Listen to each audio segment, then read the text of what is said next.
दोस्तों, हम आप लोगों को आज बताने वाले हैं कि पीएलसी कैसे फील्ड से डाटा लेता है और फील्ड तक डाटा कैसे ट्रांसमिट करता है, उसके बीच में क्या क्या प्रोसेस हैं, किस तरह से कहाँ पे टर्मिनेशन होने वाला है, सारी डिटेल्स को हम आपको बताएंगे। इसके लिए आप हमारे साथ वीडियो में अंत तक बने रहें। तो सबसे पहले आप लोग देख लीजिए, इसका ये जनरल आर्किटेक्चर है। अब इसमें हम टर्मिनेशन से शुरू करते हैं। सबसे पहले आपका टीबी जो है, टीबी का मतलब होता है टर्मिनल ब्लॉक। तो ये जो टीबी है ये एनालॉग आउटपुट के लिए है। एनालॉग आउटपुट में जितने भी कंट्रोल वाल्व्स वगैरह हैं या फिर आई2पीज़ हैं, उन सब के लिए जिनको भी 4 to 20 मिली सप्लाई चाहिए वो यहाँ पे टर्मिनेट होंगे और यहाँ से डायरेक्ट आपका एओ कार्ड में चले जाएंगे।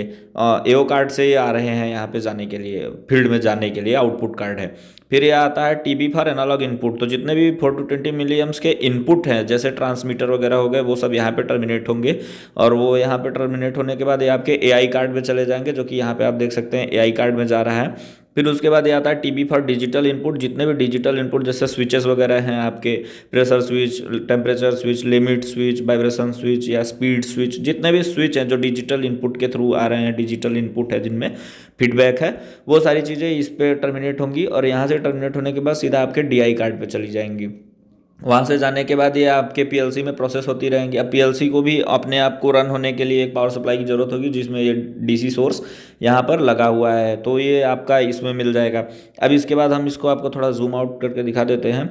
अब ये रिले बोर्ड डीओ के बारे में जो हमने छोड़ दिया है वो आपको बता देते हैं कि जो डीओ है वो डिजिटल आउटपुट है। तो डिजिटल आउटपुट डायरेक्टली आउटपुट नहीं देता है, डिजिटल आउटपुट एक किसी रिले के थ्रू होकर जाएगा। मान लीजिए पीएलसी है आपका, वो अब आप 5 वोल्ट आउटपुट दे रहा है, तो 5 वोल्ट में कोई रिले ऑपरेट हो सकती है। तो वो अब किसी भी मोटर को चलाने के लिए, मान लीजिए 50 किलो वोल्ट का मोटर है, तो 50 किलो वोल्ट का मोटर पीएलसी तो लोड नहीं लेगा, तो वो क्या करेगा, वो अपने रिले को देगा सप्लाई। अब इस रिले बोर्ड से 230 वोल्ट का एसी या जो भी आपका जाना है वो जाएगा आपके कॉन्टेक्टर को, और कॉन्टेक्टर आपका काम कर जाएगा। उस कॉन्टेक्टर के थ्रू उतना लोड का आपका पावर सप्लाई उसको जनरेट होगा मोटर को, और वो चलेगा। तो उसके बारे में आप लोग देख लीजिए कि डीओ के थ्रू कैसे, यहाँ पे डीओ से आपका आता है रिले बोर्ड पे। अब रिले से मान लीजिए एक किसी रिले को हम आपको दिखा दे रहे हैं, ये रिले है। अब इस रिले पे आने के बाद ये रिले यहाँ से आउटपुट लेके जाएगा आपके कॉन्टेक्टर को। जो कॉन्टेक्टर आपका यहाँ पे कॉन्टेक्ट बनाएगा, स्टार टू डेल्टा कॉन्टेक्ट या डेल्टा टू स्टार, जो भी कॉन्टेक्ट बनाएगा उस कॉन्टेक्टर में आएगा। कॉन्टेक्टर को यहाँ पे होल्ड कराएगा ये सर्किट। अब कॉन्टेक्टर को होल्ड कराएगा, तो होल्ड कराने के बाद अभी क्या होगा इसमें, ये आप लोग देख लीजिए। ये कॉन्टेक्टर को सप्लाई आ रही है आपका, यहाँ पे जो बस बार है आपके, मेन बस बार है, वहाँ से आपकी सप्लाई आ रही है।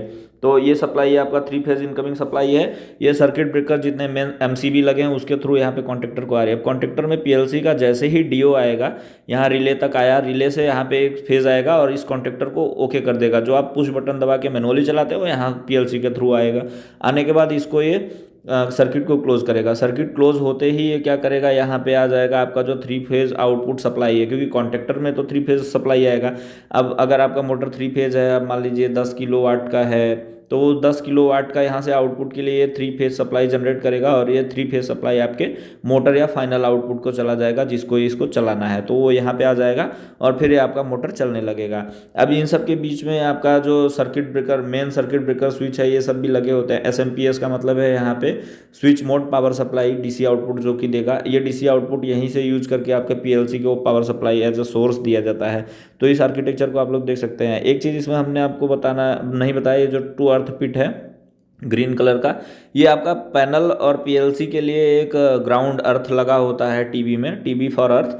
ये अर्थ लगा होता है जो कि पीएलसी के प्रोटेक्शन के लिए होता है। ओवर वोल्टेज, अगर कोई वोल्टेज ड्रिफ्ट होता है, ओवर पावर सप्लाई होता है या कोई शॉर्ट सर्किट होता है, तो उससे इस पीएलसी के पूरे प्रोसेसर या सभी कार्ड को कोई प्रॉब्लम ना हो, उसको बचाने के लिए ये चीज़ लगी होती है। और बाकी अगर पीएलसी के पर्सनल प्रोटेक्शन की बात करें तो उसमें सर्ज प्रोटेक्टर या फिर आइसोलेटर या फिर आपके बैरियर्स वगैरह लगे होते हैं, जिनके थ्रू पीएलसी के कार्ड्स में रिवर्स चार्ज ना हो, उन चीज़ों से बचाने के लिए ये चीज़ें यूज की जाती है। उन इक्विपमेंट्स के बारे में हम आपको दूसरी वीडियो में बता देंगे। तो ऐसे ही वीडियोज़ पाने के लिए हमारे चैनल को लाइक शेयर सब्सक्राइब जरूर करें दोस्तों। धन्यवाद।